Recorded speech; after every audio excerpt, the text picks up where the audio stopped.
Sejam todos muito bem-vindos, em especial às nossas visitas que estão aqui connosco hoje. Que se houver aí alguma cara que eu, ou que tenha passado ali no momento das visitas, sintam-se também bem-vindos, está bem?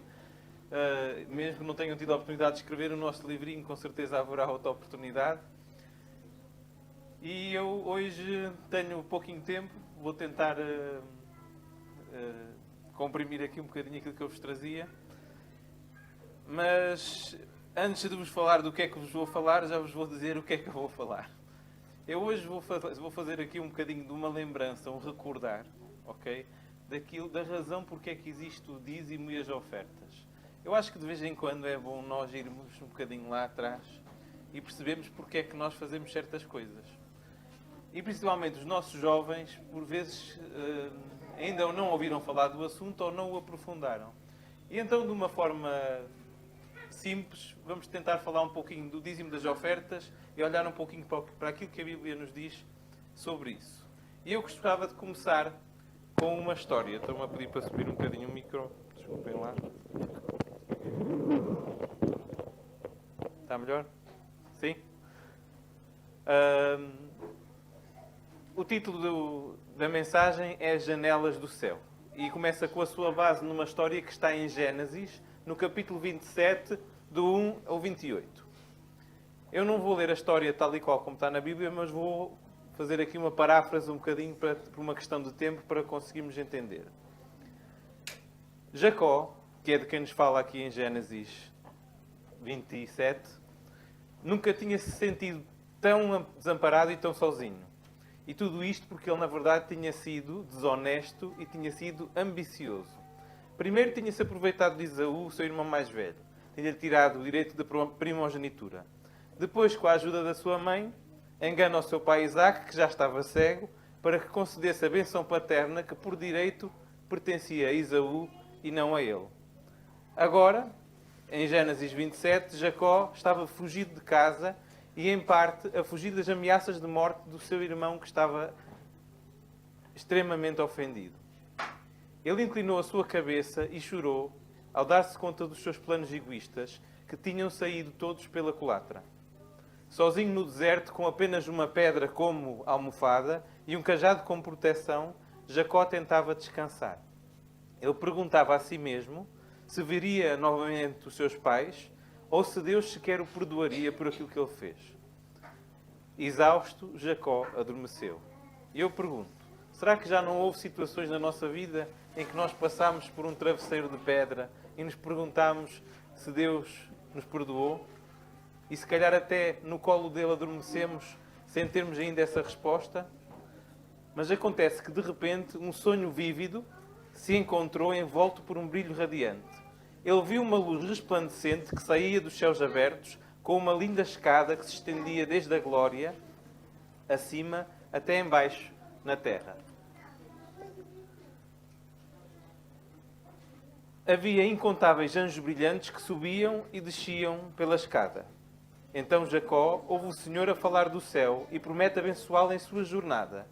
O Senhor também confirmou com Jacó a mesma aliança que tinha feito com Abraão e Isaque. E quando acordou, Jacó caiu de joelhos e fez um voto de abandonar os seus caminhos egoístas. Mas é engraçado que ele aqui neste momento também fez uma promessa. De tudo quanto me concederes, certamente eu te darei o dízimo. Gênesis 28, 22. Deus aceitou este voto e ele abriu as janelas do céu para que quando Jacó retornasse 20 anos mais tarde, se tornasse um homem muito próspero e muito generoso. Mas afinal de contas, onde é que Jacó aprendeu este conceito de devolver o dízimo?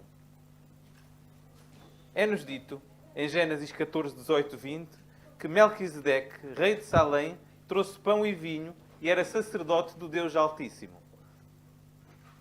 E bendito seja Deus Altíssimo, que entregou os teus adversários nas tuas mãos e de tudo lhe deu Abraão o dízimo. Em primeiro lugar, explicar o que é o dízimo. O dízimo é a 10ª parte da renda que nós obtemos. Na verdade, a palavra dízimo significa simplesmente 1/10. Abraão, avô de Jacó, deixou este exemplo muitos anos antes, em entregar o dízimo a Melquisedeque, que era o sacerdote de Deus naquele momento. Melquisedeque era também o rei de Salém, que mais tarde seria chamada Jerusalém, a cidade santa. Em Levítico 27:30, Moisés também escreveu uma instrução, dada pelo próprio Deus. Também todas as dízimas da terra, tanto dos cereais do campo, como dos frutos das árvores, são do Senhor. Santas são ao Senhor. Então, a quem é que pertenciam as dízimas das árvores? Ao Senhor. Na verdade, 100% daquilo que nós temos pertence a Deus. No Salmo 24:1 até nos diz, inclusive, ao Senhor pertence a terra e tudo o que nela se contém, o mundo e os que nele habitam. Mas Deus nos pede para reconhecermos que queremos que tudo pertence a Ele, devolvendo-lhe o dízimo, ou seja, 10% da nossa renda. E surge outra pergunta. O que é que Deus faz então com o nosso dízimo? E responde-nos na palavra de Deus.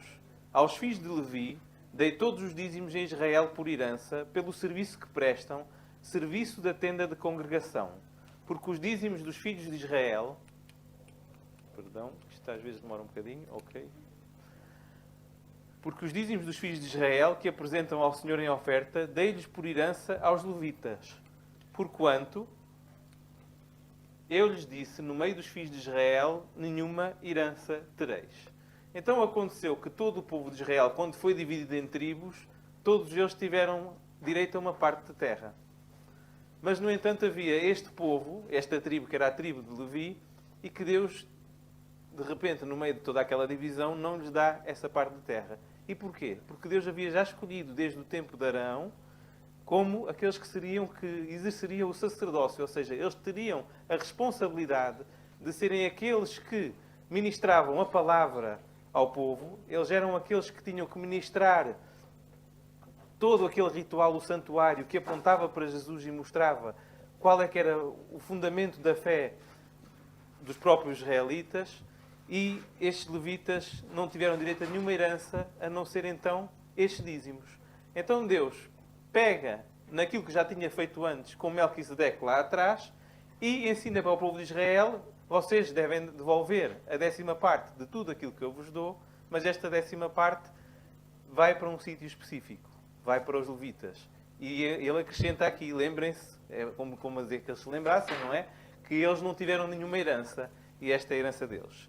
No Antigo Testamento, Deus orientou então que o dízimo fosse usado para o sustento completo dos levitas, que eram os seus ministros.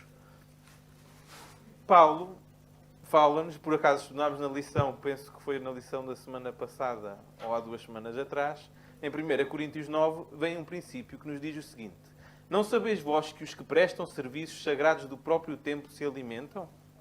E quem serve ao altar, do altar tira o seu sustento? Assim ordenou também o Senhor aos que pregam o Evangelho que vivam do Evangelho.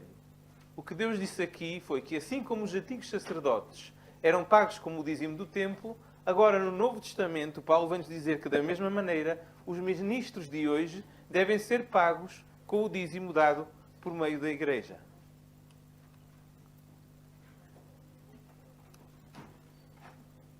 Em Gênesis 28, 20 e 22, diz-nos o seguinte: fez também Jacó um voto, dizendo: se Deus for comigo e me guardar nesta jornada que empreendo, e me der pão para comer, e roupa que me vista, e a pedra que erigi por coluna será a casa de Deus, e de tudo quanto me concederes, certamente eu te darei o dízimo, como vimos lá atrás. Isto responde já à pergunta qual é que era o sistema de dízimo da parte da lei de Deus de Moisés, que terminou na cruz. Não terminou nenhuma parte. Ela continuou. Tanto Abraão quanto Jacó entregavam o dízimo da sua renda a Deus, muito antes da lei ser dada a Moisés. Pelo facto de ter sido estabelecido antes do Sinai, sabemos que ela não era parte da lei cerimonial, ou seja, o dízimo, como vimos, não fazia parte da lei cerimonial que implicava o sacrifício de animais e o sangramento deles para perdão dos pecados. Era algo que tinha sido dado antes. A lei do dízimo é o plano de Deus para o sustento do ministério e permanece em vigor ainda hoje. Ela tem uma razão específica de ser. Mas será que Jesus não condenou o plano do dízimo? Disse-nos ele: ai de vós, escribas e fariseus, hipócritas, porque dais o dízimo da hortelã, do endro e do cominho, e tendes negligenciado os preceitos mais importantes da lei: a justiça, a misericórdia e a fé. Devias, porém, fazer estas coisas sem omitir aquelas. Ou seja, a resposta é que não. À primeira vista, há quem leia a primeira parte deste versículo e pegue e diga: não, Jesus terminou com o dízimo das hortelãs e tudo mais, e isso ficou lá para trás. Mas se lermos o resto do verso, ele aqui diz muito claramente: devias, porém, fazer estas coisas sem omitir aquelas. Jesus, nesta situação, ele viu que os fariseus mesquinhos empregavam muito tempo contando a cada uma das folhas minúsculas e a das sementes para o dízimo, em vez de levá-las para o templo, pelo quanto pesavam, por exemplo. Portanto, ele os repreendeu neste momento por eles serem tão exatos quanto ao dízimo, enquanto falhavam na parte da justiça, da misericórdia e da fé. Ele não os condenou por eles devolverem o dízimo, mas por ignorarem os outros grandes princípios do cristianismo. Foi por isso que Jesus disse, mais uma vez: devias, porém, fazer estas coisas sem omitir aquelas, falando do próprio dízimo. Trazei todos os dízimos à casa do Senhor, para que haja mantimento na minha casa. E que promessa maravilhosa fez Deus para connosco em relação ao dízimo. Quando Ele diz para levarmos à sua casa, Ele continua e diz-nos o seguinte: e fazei prova de mim.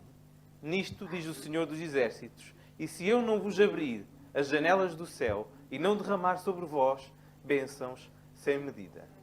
Ou seja, o que Deus está a dizer é: se tu tens dúvidas em relação ao dízimo, experimenta devolvê-lo.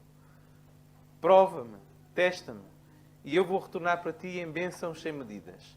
Centenas de milhares de dizimistas pelo mundo fora podem dizer se isto é verdade ou não.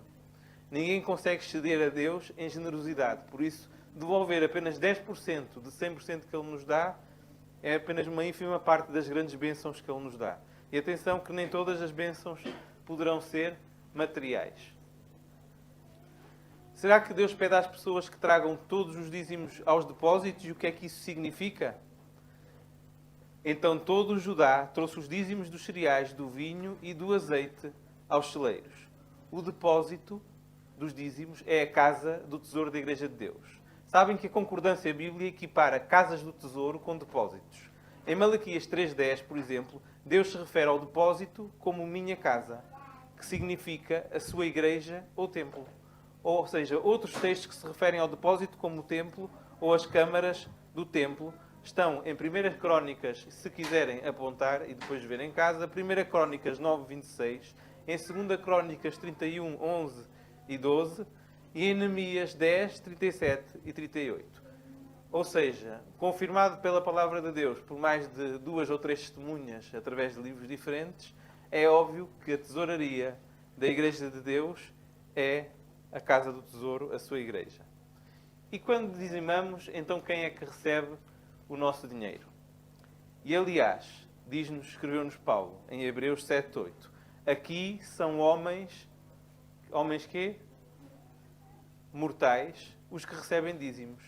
Porém ali, ou seja, no céu, aquele de quem se testifica que vive. Então, afinal, quando nós damos o nosso dízimo, devolvemos a estes homens mortais, quem é que afinal está a recebê-lo de volta? O nosso próprio Deus. Nós precisamos nos lembrar, sempre que não estamos a devolver o nosso dízimo às pessoas, mas a Deus. Ele pertence a Ele, não nos pertence a nós. Não precisamos nem nos preocupar sobre como é que o dízimo é usado, até porque se já o devolvemos a Deus. Ele é bem grande, e eu volto a salientar aqui, Deus é bem grande para cuidar do seu próprio dinheiro e lidar adequadamente com qualquer um que for irresponsável com os seus bens. Ou seja, tudo quanto fizerdes, fazei-o de todo o coração, como para o Senhor e não para os homens. Porque se nós estivermos focados em devolver o nosso dízimo, olhando para os homens, de certeza que a gente não ia devolver o nosso dízimo. Porque íamos sempre descobrir algum erro. Às vezes até podia ser um erro inadvertido. Outras vezes podia ser um erro propositado.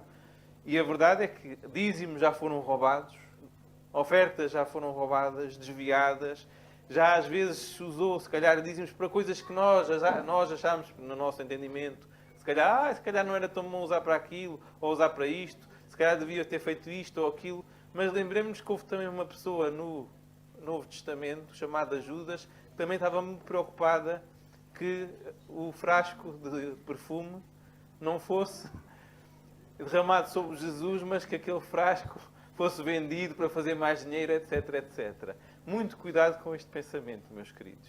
Quando nós começamos a questionar, o dízimo isto, o dízimo aquilo, a oferta para isto, a oferta para aquilo, como se aquele dinheiro fosse algo que nos pertencesse, nós estamos a começar a entrar ali naquele plano e naquele caminho onde Judas entrou e onde ele entrava como tesoureiro dos discípulos. Vocês sabem que Judas era o tesoureiro dos discípulos.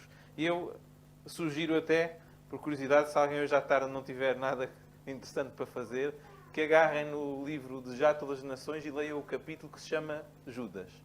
E vão ver como é preciso muito cuidado com os caminhos que nós seguimos quando começamos a questionar-nos sobre o uso do dízimo e das ofertas. Além do dízimo que pertence a Deus, o que mais Ele pede ao seu povo? Tributai ao Senhor a glória, devido a seu nome. Trazei ofertas e entrai nos seus átrios. Salmo 96, 8. O Senhor pede que, para além dos dízimos, de devolução dos dízimos, nós que demos ofertas voluntárias como expressão do nosso amor por Ele e a nossa gratidão por suas bênçãos. Eu volto a salientar. Porque é que nós damos estas ofertas? Como expressão do nosso amor por Ele e da nossa gratidão pelas suas bênçãos. Eu acho que às vezes, quando penso nisso, eu até fico às vezes envergonhado com as ofertas que posso vir a dar. Porque se eu for a contar as bênçãos que Deus me dá, comparado se calhar com as ofertas que eu dou, por mais que eu dê, vai ser sempre muito pequeno. Então, aí Jesus ajuda-nos para que nós não tenhamos este sentimento de culpa. Quanto devemos nós dar de oferta? Cada um contribua segundo tiver proposto no seu coração. Não com tristeza ou por necessidade, mas porque Deus ama a quem dá com alegria. Se realmente nós não estamos a sentir que não queremos dar aquela oferta toda e queremos só dar esta parte, Deus está a dizer, não tens de sentir culpado por isso. Eu quero é que tu dês, a parte que tu deres, seja qual for, seja pequena ou maior, e lembrem-se da viúva que deu a última moedinha, não é? Ela deu com tanta alegria e Jesus disse que ela deu muito mais que todos os outros, não é? Porquê? Porque aquele pouco que ela estava a dar com todo o seu coração e com toda a vontade e com toda a gratidão. A Bíblia não estabelece uma quantia específica, como estabelece para o dízimo. Cada pessoa decide quanto deve dar da oferta voluntária, segundo o que Deus a impressione. E agora vamos um bocadinho até lá atrás na história do planeta Terra, para responder à pergunta: em que prova Adão e Eva falharam e que nós devemos vencer a fim de herdarmos o reino de Deus? Diz o seguinte em Gênesis 3:3: Mas do fruto da árvore que está no jardim, disse Deus: dele não comereis, nem tocareis nele, para que não morrais. Deus disse a Adão e Eva que eles podiam comer o fruto de todas as árvores do jardim, exceto de uma, a árvore do conhecimento do bem e do mal. Não deveriam comê-lo ou então morreriam. Deus não colocou uma cerca elétrica ao redor da árvore, não pôs arame farpado, mas em vez disso ele colocou-os exatamente onde eles pudessem alcançar e pegar os frutos. E assim eles o fizeram, porque não confiaram em Deus. Hoje, Deus faz-nos exatamente o mesmo teste com o dízimo. Ele diz: podes guardar todo o dinheiro que vem até ti, exceto a 10ª parte. Mas ele não põe esse dinheiro, essa 10ª parte, ele não vem lá à nossa casa, pega num cofre, fecha lá e diz: está aqui o meu dízimo guardado para tu não mexeres. Mas ele diz-nos que essa parte é minha. Não a tome para si. No entanto, ele a deixa em um lugar onde nós podemos alcançar e pegar se desejarmos. Mas quando fazemos isso, nós simplesmente estamos a repetir o mesmo pecado de Adão e Eva.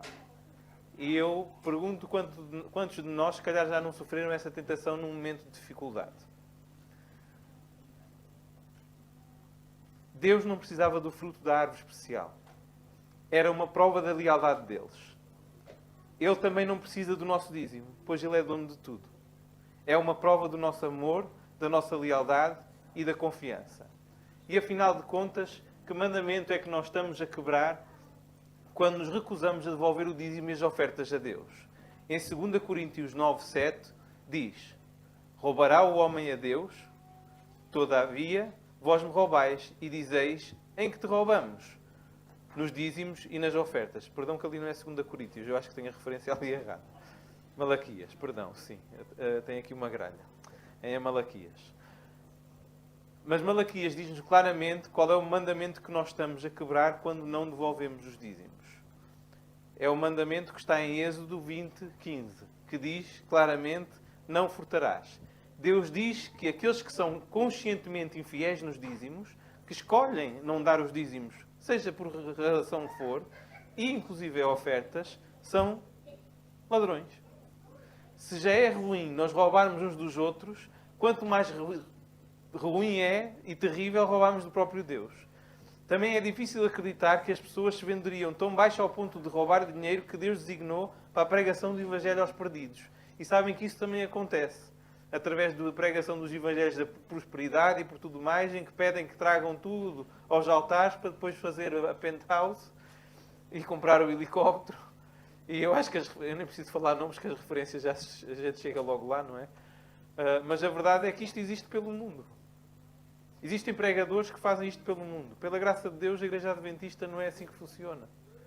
Tem um sistema de dízimos muito bem organizado, em que os dízimos vão todos direcionados para a casa do tesouro, para que não haja tentação para nenhum ministro para que pudesse colocar as mãos nos dízimos. E se houver algum problema, será sempre um problema da Igreja e que tem que se resolver dentro da Igreja. O que é que Deus disse que acontecerá àqueles que lhe roubam conscientemente nos dízimos e nas ofertas? Em Malaquias 3:9 diz: com maldição sois amaldiçoados, porque a mim me roubais, vós, a nação toda. Quem falou isto através de Malaquias foi o próprio Deus.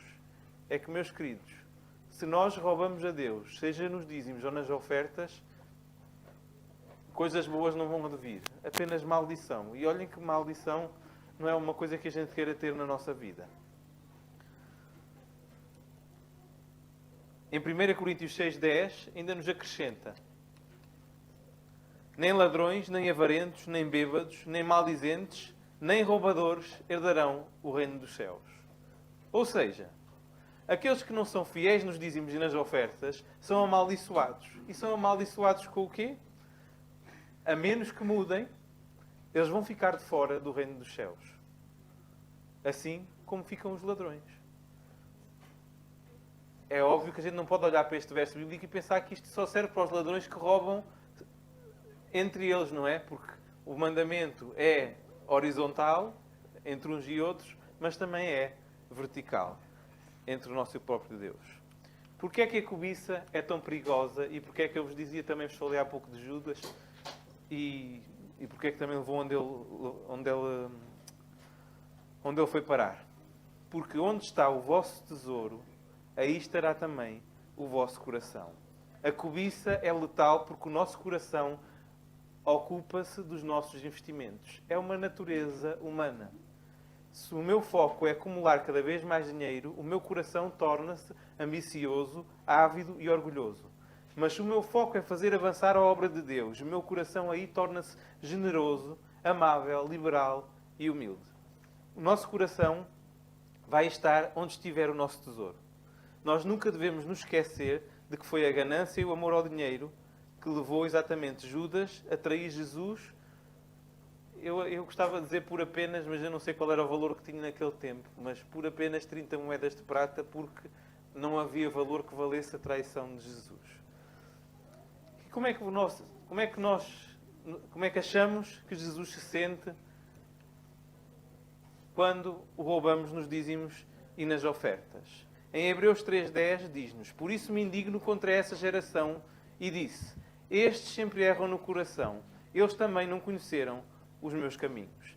Jesus provavelmente sente-se como um pai cujo filho rouba dinheiro da sua carteira. Perder dinheiro não é a coisa mais importante. Ao contrário, é a falta de integridade da criança ou do jovem, do amor e confiança que é profundamente decepcionante para um pai. Com certeza que nenhum de nós gostaria de ferir assim o coração do nosso Salvador. E agora, de uma maneira rápida, por uma questão de tempo que estamos, para que eu possa terminar ainda dentro do 12h30, que outros princípios bíblicos Deus compartilha no que diz respeito ao ato de dar. O primeiro princípio: e não somente fizeram como nós esperávamos, mas também deram-se a si mesmos, primeiro ao Senhor, depois a nós pela vontade de Deus. Depois, honra ao Senhor com os teus bens e com as primícias de toda a tua renda. Provérbios 3:9. Provérbios 11:24. A quem dá liberalmente, ainda se lhe acrescenta, mais e mais. Ao que retém, mais do que é justo, ser-lhe-á pura perda. A alma generosa prosperará, e quem dá a beber será dessedentado. Tenho-vos mostrado em tudo que trabalhando, assim é mister socorrer os necessitados, recordar as palavras do próprio Senhor Jesus. Mais bem-aventurado é dar do que receber. Atos 20:35. Em Lucas 12:21, diz-nos: assim é o que entesoura para si mesmo e não é rico para com Deus. Lucas 6:38. Dai e dar-se-vos-á. Boa medida, recalcada, sacudida, transbordante, generosamente vos darão. Porque com a medida com que tiverdes medido, vos medirão também. Em 1 Coríntios 16:2 ainda nos diz: no primeiro dia da semana, cada um de vós ponha de parte em casa, conforme a sua prosperidade, e vá juntando para que se não façam coletas quando eu for. Mais um princípio que Deus nos diz, que a cada semana tentamos pôr de parte as ofertas e devolvermos os nossos dízimos. E para terminar, a cada um oferecerá na proporção em que possa dar, segundo a bênção que o Senhor, seu Deus, lhe houver concedido. 9 décimos da minha renda, com a bênção de Deus, representam muito mais do que 10 décimos sem ela. Vale salientar que quando Deus abre as janelas do céu, as suas bênçãos não são sempre financeiras. Elas podem incluir coisas como boa saúde, paz de espírito, orações respondidas, proteção, uma família unida e amorosa, pode ser força física, pode ser a capacidade de tomar decisões sábias, pode ser até um andar mais próximo com Jesus, pode ser o êxito em ganhar almas, pode ser um carro velho que continua a funcionar. E por aí fora. Se amamos a Jesus verdadeiramente, dar com sacrifício para a sua obra será um fardo. Ou pelo contrário, será uma bênção. Um privilégio glorioso que realizaremos com grande alegria e satisfação. Em João 1:51, disse-nos Jesus, e acrescentou em verdade vos digo, que vereis o céu aberto e os anjos de Deus subindo e descendo sobre o Filho do Homem. Jacó viu uma escada que ligava o céu com a terra, simbolizando o Filho de Deus, em Malaquias 3:10. Deus diz-nos que diz-nos para trazermos todos os nossos dízimos à casa do tesouro, e Ele nos abrirá as janelas do céu e derramará sobre nós bênçãos sem medida. E Jesus é essa primeira bênção. Porque Jesus nos diz, em primeiro lugar, em Provérbios 23:26, dá-me, filho meu, o teu coração e os teus olhos se agradem dos meus caminhos. Sabem que às vezes pode haver momentos em que se torna difícil dar ofertas ou devolver o dízimo. Eu gostava de partilhar convosco uma história que aconteceu comigo. Isto foi se calhar há mais de 10 anos. Há muito tempo. Não, diria há cerca de 10 anos. A minha mulher estava grávida da nossa primeira filha, a Alana, e aconteceu que tínhamos vindo da Bolívia de fazer trabalho missionário, não tínhamos tido provavelmente fundos que recebêssemos, a não ser algumas doações durante esse tempo, e então ela estava grávida e eu tive que ir para a Inglaterra, ela teve que ficar cá em Portugal, porque eu tinha terminado uma licença sem vencimento e tinha que continuar lá a trabalhar enquanto procurava voltar para Portugal através de entrevistas de trabalho e tudo mais. E acontece que tanto ela como eu não tínhamos nem fundos, nem tínhamos maneira de comprar nada para a bebé. Nem o carrinho, nem a cadeirinha, nem nada do que se pudesse parecer, de roupinhas e por aí fora. E aconteceu que, exatamente no primeiro mês em que eu fui trabalhar, o salário que normalmente um enfermeiro recebia lá era cerca de 2.000 e poucas libras. Ok? 2.500, por volta disso. Mas como eu não tinha estado no país muito tempo, Eu, de repente, na primeira fatia do salário que eu estava desejoso que ele chegasse, que é para podermos comprar as coisinhas para a bebé que aí vinha, eles fizeram uns descontos enormes pelo tempo que eu não tinha estado. E daquelas 2.500 ficaram 900. Eu tinha que pagar o meu quarto, que eram 400. E então não restava muito dinheiro. Então acontece que eu comecei a ver a minha vida andar para trás na altura e pensei assim: ó Senhor, Tu estás-me a testar. Desta vez és Tu que me estás a pôr à prova. E eu pensei, e depois comecei-me a lembrar, eu por acaso tinha visto este estudo bíblico não fazia muito tempo, e pensei, não Senhor, isto é uma prova que Tu me estás a fazer e com certeza Tu serás fiel se eu for fiel também. E eu pensei, não, eu vou pegar, vou dar o dízimo do bruto que recebi e vou devolver o dízimo e vamos ver, e ficará nas mãos de Deus, se não será agora, será noutra altura. Meus queridos, sabem o que é que aconteceu? Sem eu saber, nem a querer saber, na altura nós estávamos na igreja de Braga, os nossos irmãos da igreja de Braga tinham organizado um chá de bebé. O chá de bebé foi tão grande, mas tão grande, que nós recebemos 3 conjuntos de carrinhos. Nós tivemos que dar carrinhos de bebés para outras pessoas. Nós recebemos o dobro ou o triplo da roupa que precisávamos. Ou seja, nós recebemos das janelas do céu a triplicar daquilo que era necessário para a gente receber. E a verdade é que nós podemos ainda abençoar outros com aquilo que recebemos a mais. Deus é bom todo o tempo. E às vezes pode parecer que estamos ali, olha, estamos numa situação muito difícil e que não somos capazes de resolver. Mas Ele tem sempre uma bênção preparada, porque acima de tudo, o que Ele quer de nós é o nosso coração. Qual é que é o maior presente que nós podemos dar a Jesus? Respondeu-lhes bem e profetizou Isaías a respeito de vós, hipócritas, como está escrito: este povo honra-me com os lábios, mas o seu coração está longe de mim. A única coisa que Jesus quer de nós, a coisa que Ele mais almeja, a coisa que Ele mais almejava dos hipócritas fariseus, era o coração perto dEle. Quando Jesus tem o nosso coração, Ele tem todas as outras coisas. Por isso eu gostava de terminar, irmão, com uma última pergunta. Queres ser tu fiel a Cristo nas tuas ofertas, na devolução dos teus dízimos? Que possamos realmente fazer prova de Deus e dar a oportunidade dele se mostrar as bênçãos na nossa vida e para os outros também ao nosso redor. Oremos. Querido Deus, Santo Pai que estás nos céus, é com tanto amor que Tu nos recebes, Senhor, aqui hoje no Teu Santo Sábado.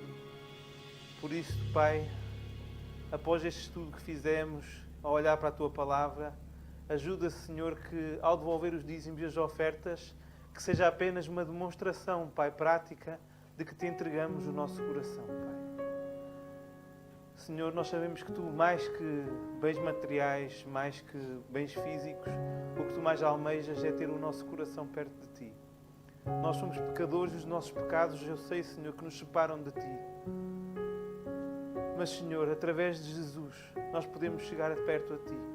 Por isso peço-Te que nos ajudes agora ao longo desta semana a Te buscarmos cada manhã, a Te entregarmos o nosso coração a cada dia e que o Teu Espírito Santo possa nos transformar, Senhor, e nos dar o desejo de desejar, Senhor, estar perto de Ti. Isto eu Te peço, Te agradeço e Te suplico, em nome do Teu Santo Filho Jesus. Amém, Senhor.